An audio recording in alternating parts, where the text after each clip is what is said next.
এত বড় হয়ে গেছিস, এখনো কিছু না করে অলসের মতো ঘোরাঘুরি করিস। যা, এখনই ঘর থেকে বের হয়ে যা। নিজের পায়ে দাঁড়াতে না পারলে আর ফিরে আসবি না। বাবা, ঘর ছেড়ে চলে যাস না। তোর বাবার সেই সময় একটু মাথা গরম ছিল। না মা, আমি প্রতিষ্ঠিত হয়ে তারপরেই বাড়ি ফিরব। বাবা হাল্ক, আমি তোকে খুব ভালোবাসি, কিন্তু এই দুনিয়ার বাস্তবতা যে অনেক কঠিন। আমরা মরে গেলে তুই কিভাবে এই দুনিয়াতে টিকে থাকবি? চাচা, আমাকে আপনার এখানে একটা কাজ দিবেন, আমার আর কোথাও যাওয়ার জায়গা নাই। ঠিক আছে ভাতিজা, আজ থেকে তুমি আমার চায়ের দোকানে মন দিয়ে কাজ করবা। এই নিন চা, আপনার আর কিছু লাগলে আমাকে বলুন।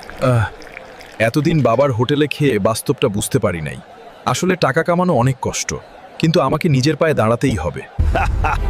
আব্বা, আম্মা, আমি আসছি তোমাদের কাছে। তোমাদের ছেলে আজকে অনেক বড় লোক। বাবা, মা, দেখো, আজ তোমার ছেলে অনেক গাড়ি বাড়ির মালিক, আর তোমাদের জন্য কিন্তু একটা সুন্দরী বৌমাও